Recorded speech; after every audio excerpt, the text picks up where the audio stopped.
ولا يقبل منها شفاعہ، اور نہ ہی اس کی طرف سے کوئی شفاعت قبول کی جائے گی۔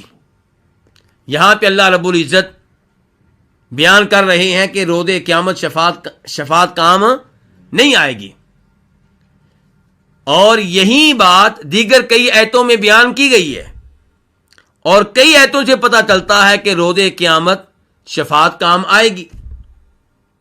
مثال کے طور پہ سورہ طٰہٰ اللہ تعالیٰ فرماتے ہیں یومئذ لا تنفع الشفاعۃ الا من اذن له الرحمن ورضی له قولا، کہ اس دن کوئی شفاعت فائدہ نہیں دے گی، ہاں اس کو فائدہ دے گی جس کے حق میں رحمان شفاعت کرنے کی اجازت دے، ورضی له قولا، اور جس کی بات پہ رحمان راضی ہو جائے۔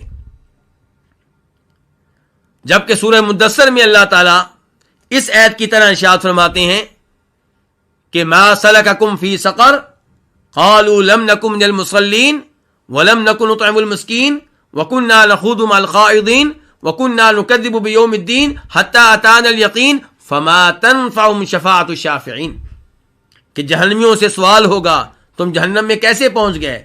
کہیں گے ہم نماز نہیں پڑھتے تھے، ہم مسکینوں کو کھانا نہیں کھلاتے تھے، اور ہم آخرت کی تکذیب کیا کرتے تھے، آخرت پہ ہمارا ایمان نہیں تھا۔ تو اس کا مطلب یہ ہے کہ یہ لوگ کون تھے؟ کافر تھے، مسلمان نہیں تھے، آخرت پہ ایمان نہیں تھا۔ اللہ نے کہا فما تنفعهم شفاعۃ الشافعین، شفاعت کرنے والوں کی شفاعت ان کو فائدہ نہیں دے سکے گی۔ تو اب قرآن کریم کی ان آیات اور نصوص کے بعد اور نبی علیہ الصلوۃ والسلام کی ان احادیث کے پیش نظر جن سے پتہ چلتا ہے کہ ان لوگوں کی نبی علیہ الصلوۃ والسلام شفاعت فرمائیں گے جنہوں نے کبیرہ گناہوں کا ارتکاب کیا ہوگا۔ دیگر انبیاء کرام علیہم الصلوۃ والسلام بھی شفاعت کریں گے، فرشتے بھی شفاعت کریں گے۔ ان تمام نصوص، آیات اور احادیث کو اگر جمع کیا جائے تو خلاصہ کیا نکلے گا؟ شفاعت کے تعلق سے ہمارا عقیدہ کیا ہوگا؟ کہ کافر کو، مشرک کو کسی کی شفاعت فائدہ نہیں دے گی۔ جہاں تک تعلق ہے مسلمانوں کا، جو توحید پہ رہے، کفر و شرک سے محفوظ رہے، وہ اگر دنیا میں کبیرہ گناہوں کا ارتکاب کرتے رہے تو اللہ رب العزت انہیں معاف کر دیں گے، اور یا اللہ تعالیٰ ان کو عذاب دیں گے۔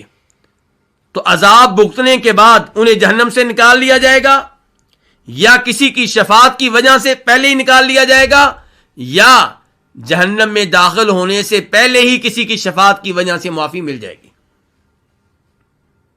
الحمدللہ ہمارا عقیدہ شفاعت کے تعلق سے افراط و تفریط کے مابین ہے، ہم اس معاملے میں بھی راہ اعتدال پہ ہیں۔ ہمارے ایک طرف معتزلہ کھڑے ہیں، عقل پرست، وہ کہتے ہیں کہ قرآن میں شفاعت کی نفی کی گئی ہے، اس لیے روز قیامت کبیرہ گناہوں کا ارتکاب کرنے والے لوگوں کو کوئی فائدہ نہیں ہوگا، چاہے وہ مسلمان ہوں۔ جنہوں نے کبیرہ گناہوں کا ارتکاب کیا انہیں کہاں پھینکا جائے گا؟ جہنم کی آگ میں پھینکا جائے گا، اور وہاں پہ ہمیشہ ہمیشہ رہیں گے۔ یہ کون ہے؟ معتزلہ، عقل پرست۔ معتزلہ کے نام سے آج کوئی فرقہ بظاہر دنیا میں موجود نہیں ہے، لیکن وہی افکار آج بھی موجود ہیں۔ جب ہم معتزلہ کے بارے میں گفتگو کرتے ہیں، کوئی یہ نہ سمجھے کہ ہم ان لوگوں کی بات کر رہے ہیں جو دنیا میں آئے اور چلے گئے اور کہانی ختم ہو گئی۔ نہیں، ان کے افکار آج بھی موجود ہیں۔ آج بھی آپ کو ایسے لوگ ملیں گے جو شفاعت کا انکار کرتے ہیں، ایسے مفسرین ملیں گے جن کی تفسیروں کو لوگ بڑی محبت سے پڑھتے ہیں اور کہتے ہیں ان کا اسلوب بڑا آسان ہے، یہ بڑے اچھے انداز سے گفتگو کرتے ہیں، جبکہ ان میں ایسی بیماریاں موجود ہیں، شفاعت کا انکار، صحیح احادیث کا انکار۔ اور شفاعت کا انکار وہی کرے گا جو صحیح احادیث کا کیا ہوگا؟ منکر ہوگا، ورنہ صحیح احادیث میں بڑی وضاحت کے ساتھ شفاعت کا اثبات آیا ہے۔ تو ایک طرف یہ فرقہ ہے معتزلہ، عقل پرست، جو سرے سے شفاعت کا انکار کرتے ہیں، اور دوسری جانب وہ لوگ ہیں جو قبر پرست ہیں، جو فوت شدہ بزرگوں کو پکارنے والے ہیں، جو یہ سمجھتے ہیں کہ ہم نے ان بزرگوں کو راضی کر لیا، ان کو پکارتے رہے، ان کی قبروں پہ حاضریاں دیتے رہے، ان کی قبروں پہ چادریں چڑھاتے رہے، ان کی قبروں پہ بکرے ذبح کرتے رہے، نذرانے دیتے رہے، تو یہ روز قیامت ہمیں جہنم کی آگ سے بچا لیں گے، یہ ہماری شفاعت کریں گے، اور ان کی شفاعت کی وجہ سے ہمیں جنت میں بھیج دیا جائے گا۔ یہ ممکن نہیں ہے کہ اللہ رب العزت ان کی شفاعت کو ریجیکٹ کر دے، جبکہ صورتحال یہ ہے کہ صاحب قبر کو پکارنا یہ شرک ہے، قبر والے کے نام پہ بکرے ذبح کرنا شرک ہے، قبر والے کے نام پہ نظریں ماننا یہ شرک ہے، قبر والوں کی قبروں کا طواف کرنا یہ شرک ہے۔ تو جب کوئی کفر و شرک کا ارتکاب کرے گا تو اس کے لیے شفاعت کا کوئی راستہ نہیں ہے، اس کے لیے شفاعت کی کوئی سبیل نہیں ہے۔ اور پھر ہم دیکھتے ہیں ابراہیم علیہ السلام کو، بخاری شریف کی حدیث ہے، روز قیامت اپنے والد کی شفاعت کریں گے لیکن اللہ رب العزت ان کی شفاعت قبول نہیں کریں گے۔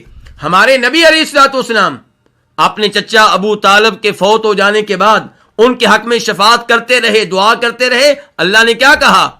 ما کان للنبی والذین آمنوا ان یستغفروا للمشرکین ولو کانوا اولی قربى، کہ نبی کے لیے صلی اللہ علیہ وسلم اور نبی پہ ایمان لانے والوں کے لیے مناسب نہیں ہے، جائز نہیں ہے کہ وہ کسی مشرک کے لیے دعائے مغفرت کریں، چاہے وہ رشتہ دار ہو۔ آپ کو ابو طالب کے حق میں دعا کرنے سے روک دیا گیا،